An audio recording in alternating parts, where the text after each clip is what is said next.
This episode of the Disruption Lab is taped in front of a live studio audience. Thanks, Tim. I appreciate that. Mike, your career path is not like a typical career path. I think of, from on the police force to actually, police infrastructure, public safety infrastructure, innovation, transportation, IoT. It's been, I think, kind of a wild ride, I think, for you from a career perspective. But what's the formative moment that made you believe technology could change just not things, but also how government relates to people? Oh, that's a good question. For me, I think that moment was when Kansas City decided to jump into this thing called the smart city space. Up until then, technology, we looked at it a lot like it was a necessary evil, right? It was something we had and something we could use and something maybe somebody had a plan for. But when we started looking at Kansas City's project, specifically around the streetcar, it suddenly took on a notion of like, this is not only lifestyle, but this is economic development. This is public safety. This is infrastructure. Like, this is totally and wholly encompassing to not only what a city or an organization needs to do, needs from an operational standpoint, but it's also from a citizen experience and citizen engagement standpoint. And I think that was the point where I realized that we could do something even more than just a cool widget or a cool gadget. I would say the preamble to that would have been when Kansas City, Missouri, and Kansas City, Kansas successfully won the bid for the first Google Fiber launch, because that kicked off something that I don't know that we really anticipated how much it was going to do, but from an entrepreneurial and kind of startup community, I mean, prior to that, you think about like what your network, what it costs to get 320 megabits of speed versus 1 gig of speed for $70. Everybody could do startup and launch out of their garage for next to nothing, right? So those two things together, I think, were that kind of aha moment to say that technology is something beyond just a cool gadget, beyond the ones and zeros. This is truly formative to what a community, a community needs to build upon. Yeah. It was the first time, so when you and I met, I was at Sprint still, and we met on the Smart Cities project and a lot of the work that we were doing there. And it was the first time I heard in earnest this idea of public-private partnership. And it was my first experience with it was nested under the government. It wasn't like the private sector wasn't asking the government necessarily for things. It was a government project that we were all kind of supporting, but had to come together for the benefit of the community. And all the aspects that you talked about, it wasn't just about public Wi-Fi. It wasn't just about the streetcar. It was everybody sensed it was so much more than that, and we all had to figure out how to play in that space. And it was an eye-opening experience. And I assume as you've gone through your career and you've done the work in other cities, leading these initiatives for some of these other cities, that you've been able to like replay that and experience that again and again. Is that? I mean, yeah. No, very very much so. And people probably get tired of hearing me talk about it, but I'm constantly referring back to Kansas City because of what we did at the time was truly forward-leaning. I mean, New York had done stuff, Los Angeles had done stuff, but at the scale and scope, it wasn't as concentrated as what we were doing here. And so that became, I don't want to call it a formula, but it certainly became a model and a template that we looked at. And so I think the other part of that, too, is that being able to see in the early stages what 10 years, 15 years, 20 years look like. We knew we weren't going to get to that horizon for a long time, but I've been in the space now for, going on 12, 13 years, and all those things that we talked about early on are now almost becoming kind of rudimentary in other projects that we're looking at. Yeah, for sure. All good. Mike, one of the other things, you frequently talk about digital equity. And not just broadband, but the idea that knowing how to use that technology, knowing how to use those things. What does meaningful digital equity look like when it's rolled out in a city?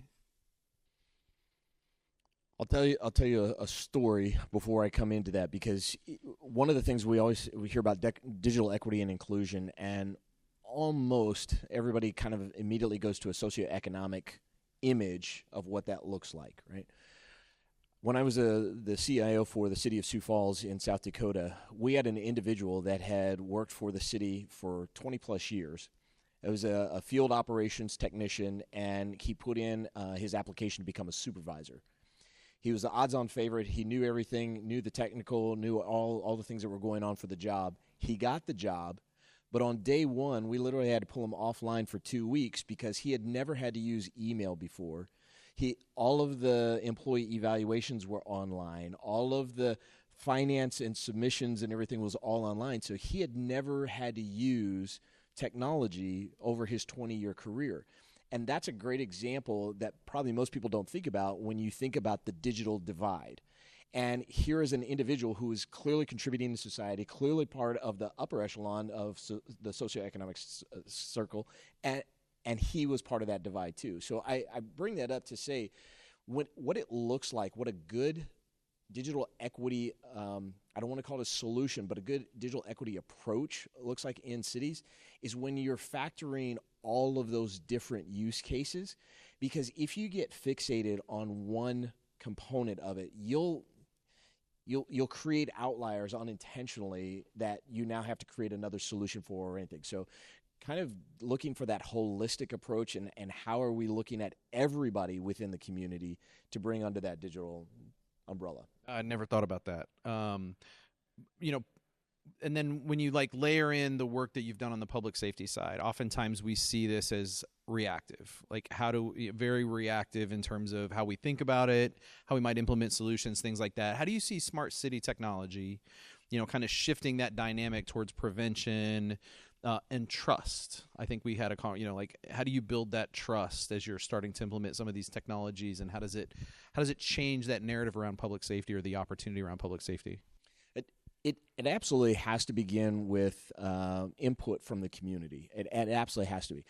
I don't want to say that this was the idea or kind of the methodology of it, but it felt a lot like government used to introduce things that we've thought of this for you, right? Without getting your input, we think this is good for you, or we think this is going to be best for you.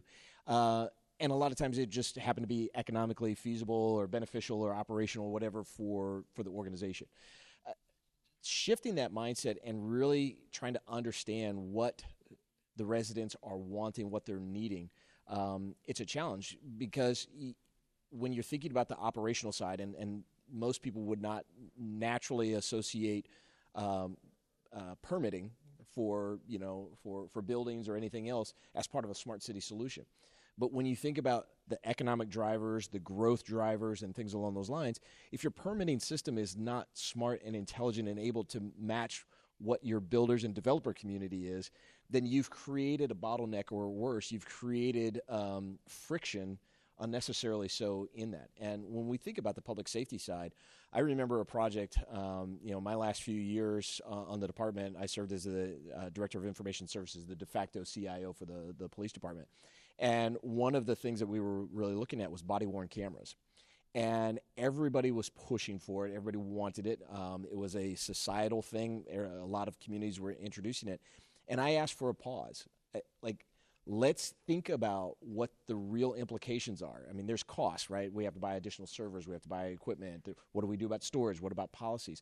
But beyond that, when you think about officers now bringing in an objective third-party eye into and creating a recording, a memory, so to speak, of this event that used to be just on paper, it creates a different dynamic that maybe the public isn't thinking about, or maybe the public isn't ready for. It's changed society. It has absolutely changed society. And I asked for that pause for that reason. We're not going to get ahead of all of it, but let's really put some thought to how we're going to approach this. So, yeah, the public safety side is really interesting because public safety is a huge umbrella.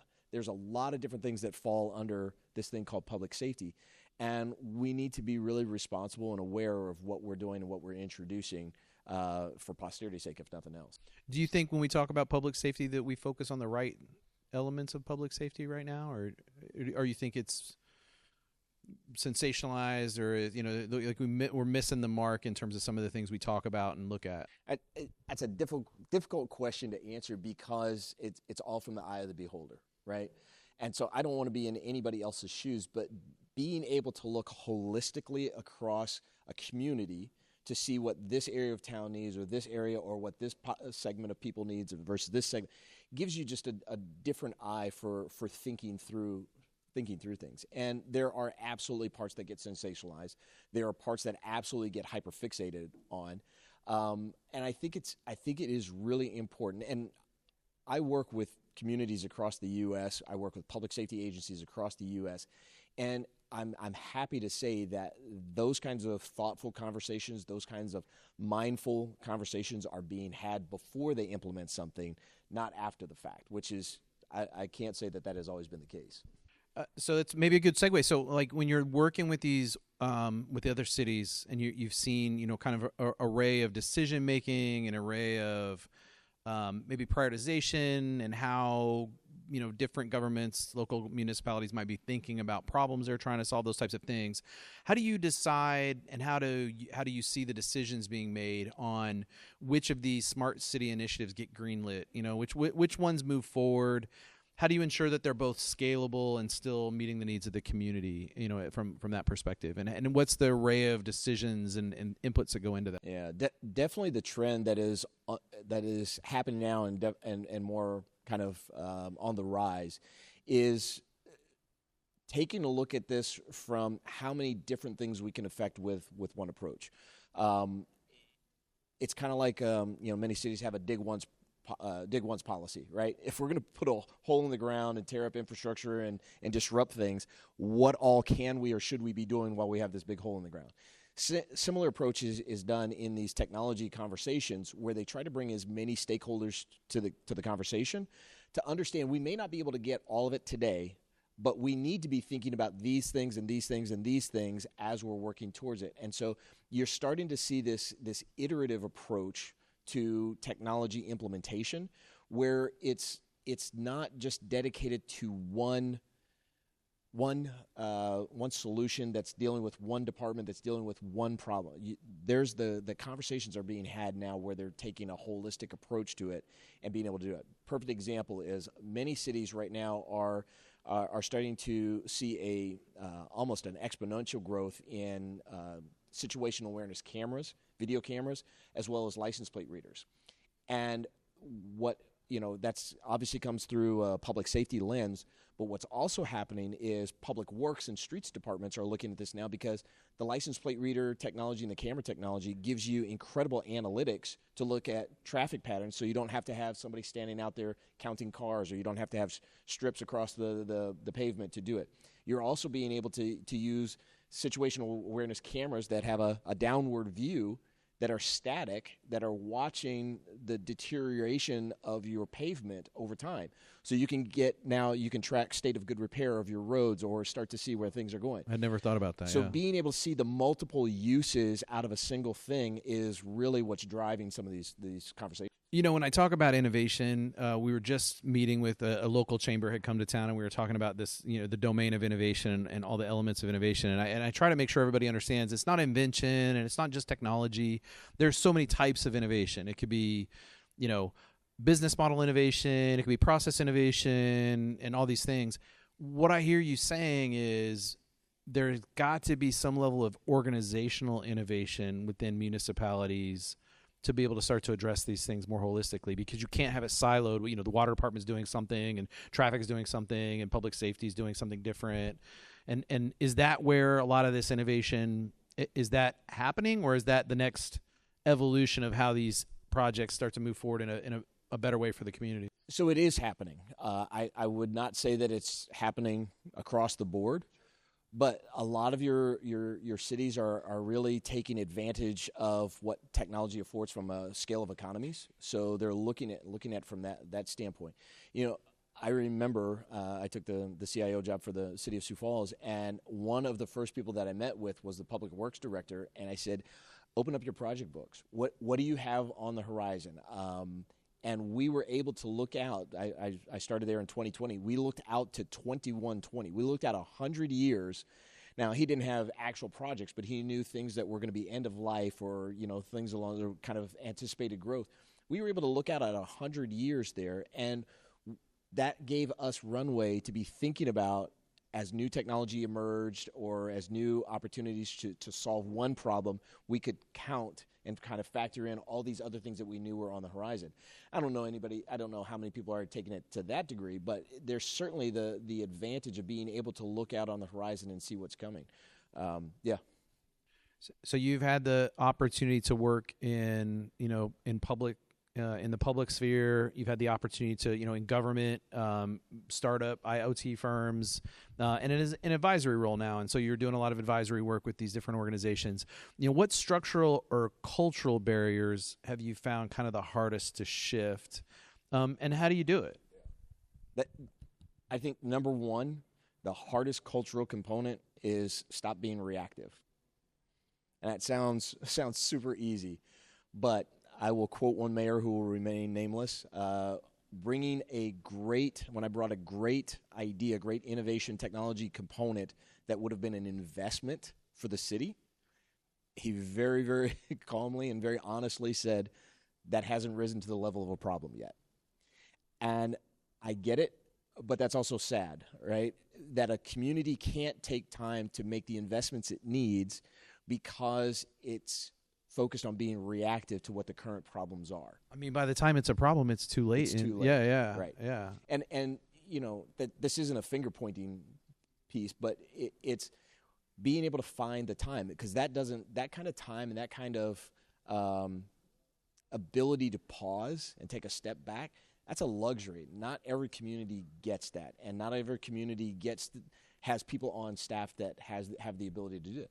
A lot of times and I had a great conversation with several CIOs across the country one time, and I asked them, I said, just give me your thoughts. Has this idea, this notion of being good stewards of taxpayer dollars actually prevented us from taking steps towards investing into what we know is coming, right?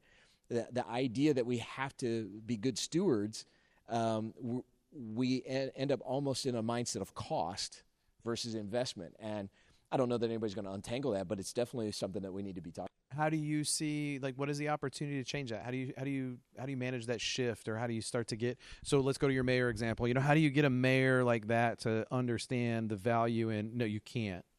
We have to think beyond, we have to think beyond what we can see, and we have to think about those elements. Is it possible? Is this the difference between elected officials and the bureau, the career people that work in government?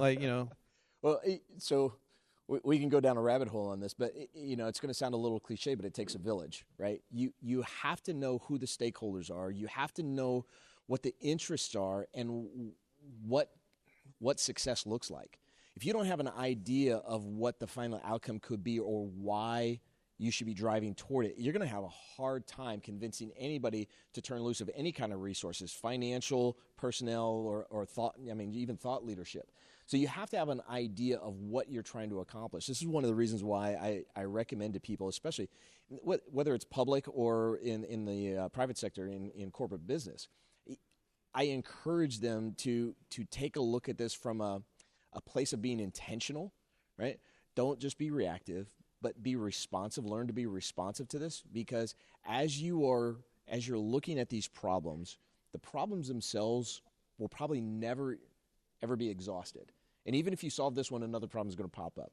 So you have to learn the language of use cases. You have to learn the language of problems, not the language of solutions. Because if you get too invested in one solution, the old saying, if the only tool in your box is a hammer, everything looks like a nail. So yeah. You have to start thinking about problems and continually working on problems. We always try to coach the entrepreneur, fall in love with the problem, not the technology or the solution. Yeah, for sure. I want to shift to kind of the technology side of this, the innovation side of this, because I know you've done a tremendous amount of work kind of on the leading edge of innovation and with the cities that you've worked with and the companies you work with. So the IoT side, the public safety side, smart lighting, connectivity, some of those types of things. I know you worked at KCATA, and you looked at you still look at smart transportation solutions, some of those types of things. How do you think about data privacy related to the technologies that are out there? Like the data privacy, the usage, the community ownership. Who owns the data that a city collects? Those types of things. I know this is again, this could rabbit hole us for all night, but like I'm just curious for your perspective on things you've heard, things you've learned, and perspectives on this. So data privacy is an absolute. It's a must. It's a non-starter if we can't talk data privacy. But we have to also discuss what do we mean by data privacy, right? I could design a system that is 100% hack-proof. You just unplug it, right? Right?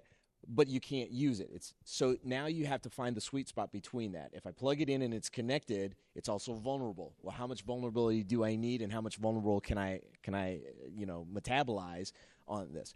So the question around data privacy is in my book, and I think this is starting to be more early days of smart cities. We were always talking about monetizing the data. I think that conversation is certainly quieted. I don't know if it's gone away entirely, but it's certainly quieted because the city now owns the data that it's collecting or that's being generated within its bounds. And I think a lot of certainly the leading cities and certainly those that are making the biggest marks, they understand that and they're looking at that through that model. What do you do with that? Because data is just information. The purpose of information, and I say this all the time, the purpose of information is twofold: faster pattern recognition, smarter resource allocation. That's the whole reason why you want to be informed on anything. Now that I'm aware of this thing, what's my appropriate and corresponding response to it? So it's awareness plus action. You've got to figure that out, and as you start to look at it through that lens, you begin to find where that sweet spot's going to be. Because if we start collecting, a perfect example, we talk about in the conversations around data, we're always talking about kind of mingling or sharing data between systems, and that always creates cybersecurity issues, creates all kinds of issues, right? The idea that we should probably be looking at and talking about more is state change, not data sharing. And what I mean by that is, I'll give it as a perfect example. If you have two Navy ships out on the ocean and you're in a radio blackout, you can do a state change between them through Morse code and a light, right? You haven't shared troops, you haven't shared resources, you haven't done it. But I now, by looking at the state change of your light over here, I receive information. Now I can do something over here on my ship, and we haven't shared anything other than my observing a state change. And we need to be having those conversations because, one, it's a speed to execution. We can get things up much, much faster. We now need to be looking at what are the most cogent pieces of data that we need to be watching for state changes on, not sharing everything. So those are the things that I know I'm having conversations now with people, leaders in that space, where we're actually kind of chewing on that and what does that mean and what does that look like from a practical standpoint. But we absolutely, like I said, it's a non-starter if we can't talk data privacy. What, in your experience and even looking forward, Mike, what technology, emerging solution do you see or tool do you see as like the game changer for, or the potential to be a game changer for connected communities? We've been talking about connected communities for such a long time, but and the other thing I think you and I have lived through a little bit is how do you prevent the hype from outrunning the reality of that opportunity? So, I've had recent exposure to and working with smart lighting, and I don't know that I want to call it the game changer, but it is definitely a differentiator. When you think about existing infrastructure, leveraging existing infrastructure for any city, you may have tens, hundreds, thousands of streetlights across your entire city. That is infrastructure that's already been paid for. The costs are sunk, so to speak. Your operation and maintenance on it, your O&M has already been budgeted. So, and your community has already oriented themselves around these things in their space. You're not talking necessarily about the light itself. You're talking about the infrastructure that Just the the light is. So the poles, the power, that the infrastructure exists for public lighting. Yeah, correct. And there happens to be a fixture hanging on the end of it, right? But being able to leverage that, you have access to continuous power, maybe even fiber in some communities. So you have access to backhaul, network connectivity. Being able to leverage that platform allows certain projects to be at scale on day one, right? Your only limitation is how fast can you deploy it or how many can you buy at a time, right? One of the things that is probably a hard push right now, we're seeing a lot of, it's a very aggressive goal, but intelligent transportation systems. So ITS America has an initiative that by 2033, 70% of 320,000 signalized intersections will be outfitted with vehicle-to-infrastructure technology, meaning the auto. Say that so a guy like me can understand it. So my vehicle built in 2025, 2030, 2033, and beyond, my vehicle is going to be equipped with technology that will communicate with other vehicles around it and communicate with the infrastructure, the environment that I'm in. So when I get to a traffic signal, my vehicle is communicating around me. My vehicle is communicating with the system. The system is understanding what my vehicle is doing and being able to communicate out and become, I don't want to say prescriptive, but certainly can pass information along for intelligence. By 2033, they are anticipating or they're pushing to get 70% of signalized intersections across the U.S. outfitted with that kind of technology. Where that really comes into play is we've heard, maybe even in the audience, you've heard of the initiative Vision Zero, which is the reduction of traffic-related deaths, trying to get that down to zero. Zero traffic deaths. Zero traffic deaths. Well, part of that's going to come from your cars, your vehicles being able to be intelligent enough to know beyond just your car knowing when to brake. It's your car may see a pedestrian coming into the roadway long before you're even in sight of them, right? So being able to pass that kind of, what's the car next to me? How could this tackle our traffic jam, scenarios? Like better flow. That kind of technology really promises, again, I don't want to call it the game changer, but it really does give a boost in what we're trying to do from a citizen experience. Last thing I'll say on that is we've talked about, and for a long time, we focused in on, is it economical? Is it efficient? Is it effective, right? There's a fourth E that we need to be paying attention to, and it's experience.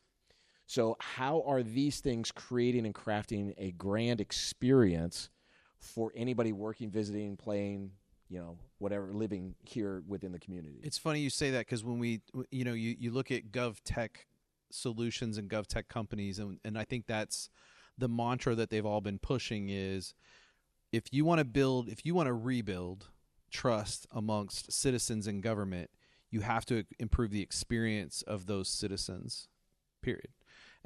And so much of that experience is controlled by how the government makes decisions and what happens in instances like this, that you don't think about every day of the role of a local government in an experience at an intersection necessarily, unless there's not a stop sign or some of those types of things, but not in the instances that you're thinking of. And it's funny, I mean, that's the word I'm starting to hear more and more as well, is that this is about citizen experience. It's got to be more about citizen experience. So when you think about it, when the automobile was introduced, there were no gas stations.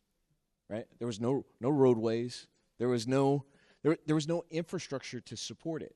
But as people started adopting it more and more, all of that infrastructure came behind it.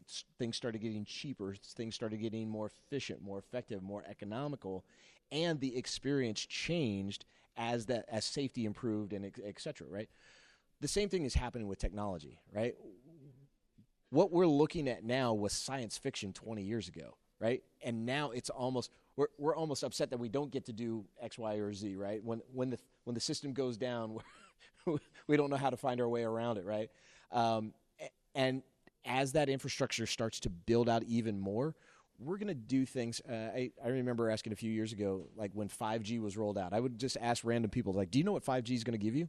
They're like, "Faster something." Faster speeds. Yeah. We don't know yet what the real experiences are going to be created out of that 5G or 6G or whatever the next iterations are.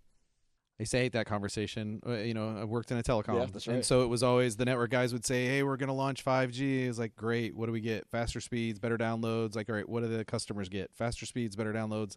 They don't care about that. Like, that does not matter to them. And we always had to boil it down to the use case. That was our job, was to figure out how you could sell it. Yeah.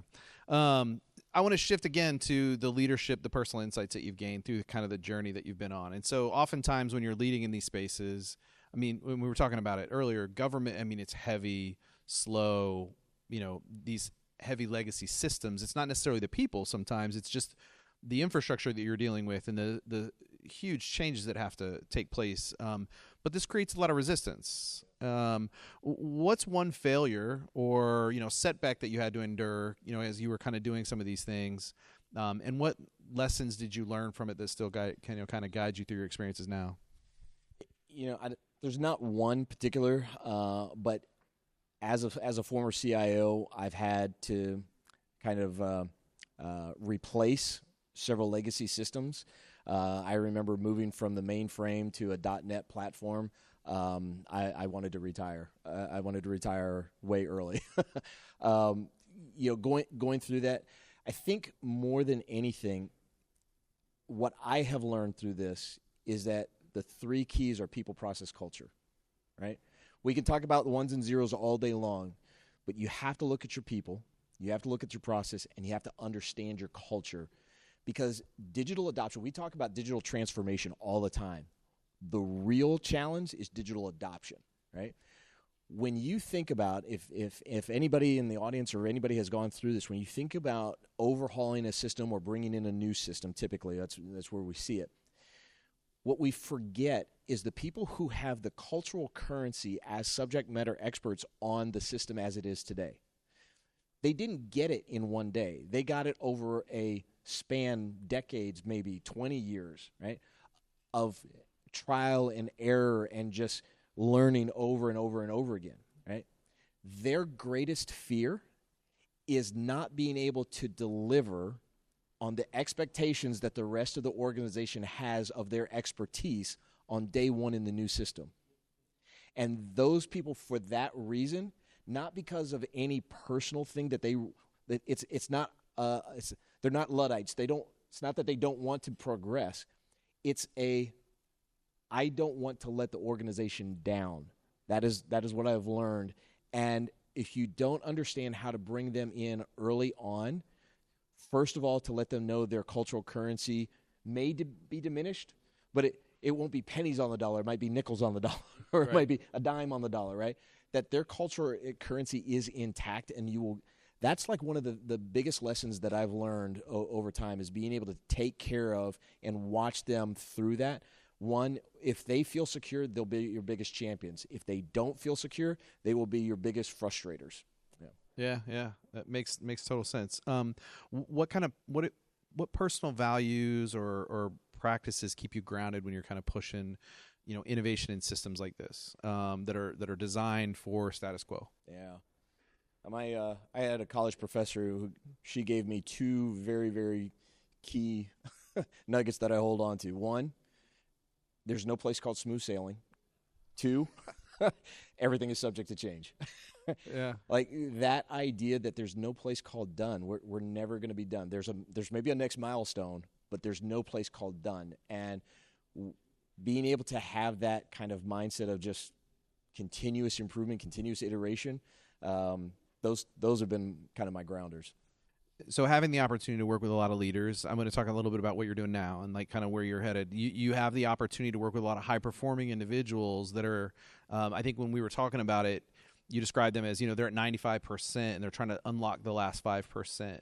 What trend or, problem did you observe that led you to believe that there's a there? And there's an opportunity to, and what's the value of unlocking that last 5% if somebody's at 95% as a leader?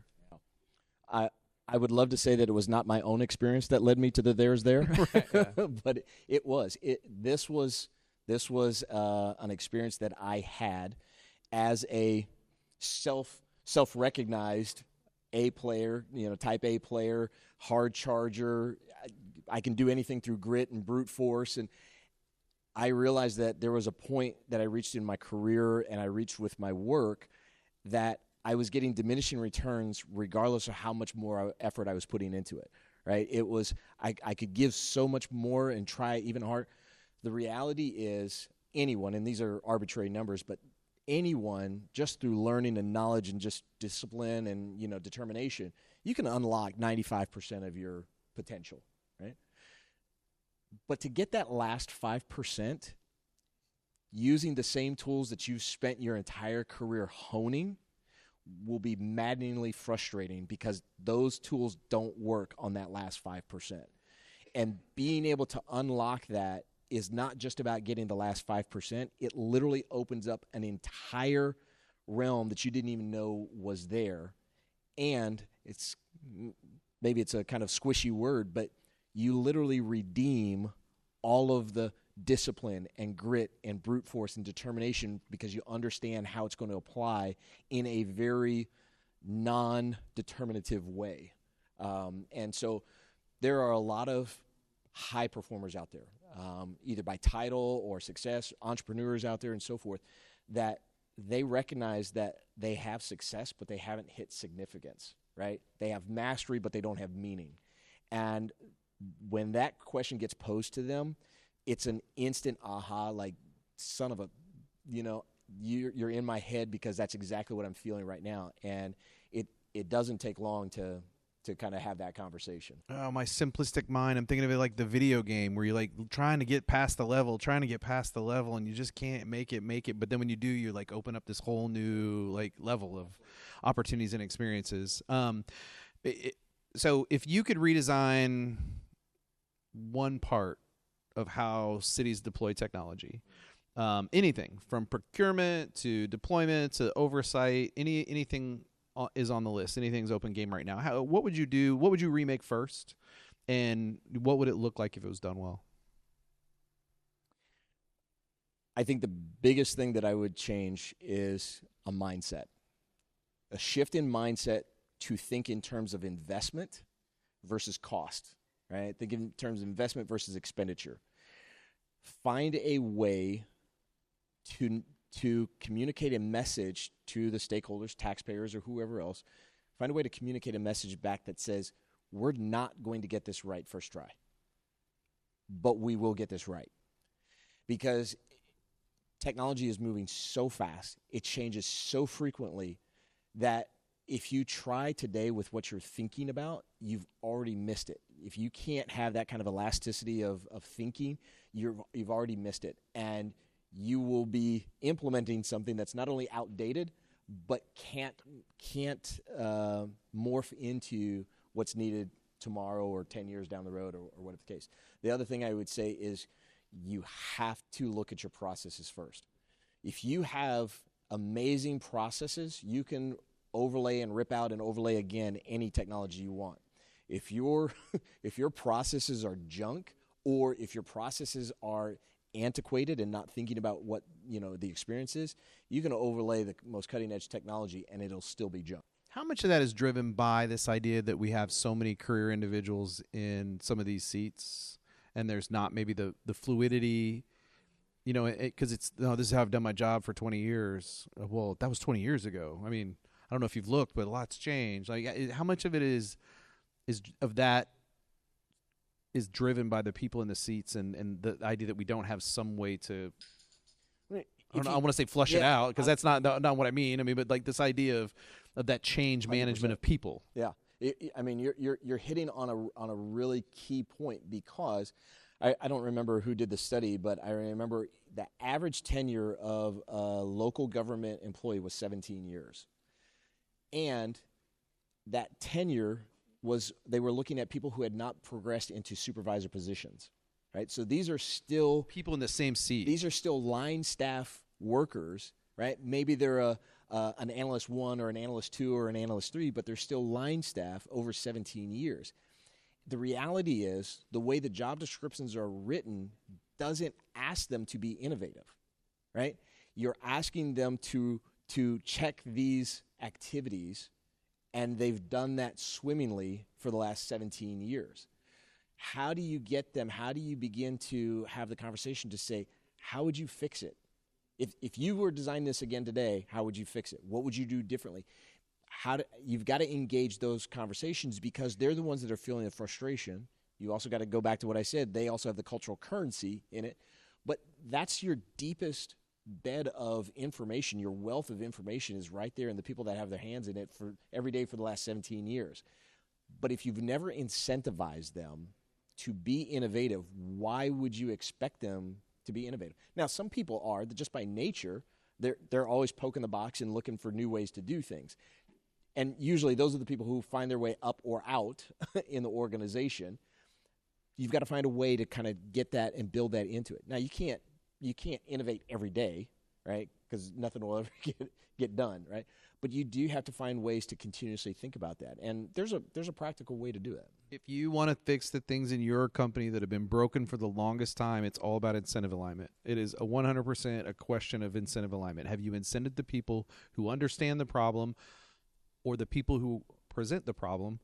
Have you incented them to even want to change? And if not, you'll never fix. No matter what you do from the top down, no matter how many consulting groups you hire to come in and interview those people and tell you what needs to change, it will never change if you don't have that. So, just from a practical standpoint, since we're talking about technology, something simple, and this is easy to implement, doesn't even cost anything, right? You can create a technology advisory committee within your organization or within your city, and say, we're on a three-year cycle. Year 1, you're going to give us grand ideas. Year 2, we're going to implement those grand ideas that we can. Year 3, we're going to test them out and start asking you what's year 4, we're back to the first one, and now we're taking new ideas. Like, that's easy enough to do, and it's a very practical way to get people thinking about this, and your citizens can get into a point of expectation of, like, we know that this is iterative, right? Also, it's almost like government runs in a 4-year cycle anyway. Almost like as if that cycle is created for us naturally. It's fortunate when you have people who, you get the opportunity to work with someone, you get the opportunity to know someone, and then they're out of your sphere for a while and they come back. This is my Keystone journey has been a lot about those opportunities for when people come in and out. And I think we're lucky, Mike, that you're back in the Kansas City sphere, that you're back here. And I think the work that you're doing, even if it's nationally with a lot of other cities, just to have your expertise and your mind back here in Kansas City, I think it's a really good thing for all of us. So I'm glad you're back. I'm glad you're still focused on this stuff. We had the opportunity to have coffee the other day, and you were telling me about kind of where you're headed, and I think it's exciting for you. And, I think for a lot of the leaders and the folks that you're going to be able to work with and impact going forward. So, thanks for being here. Thanks for being on the podcast. I really appreciate it. I hope you come back and we can talk about, how things are going and how you've, reshaped some of the companies that you're talking to and some of the companies you're working with. So absolutely. Thank you for having me. Yeah, awesome. Hang on, folks. We're going to be back in a few minutes, and we're going to talk about how the community colleges, the regional community colleges, have a role in innovation in the ecosystem as well. So thanks a lot.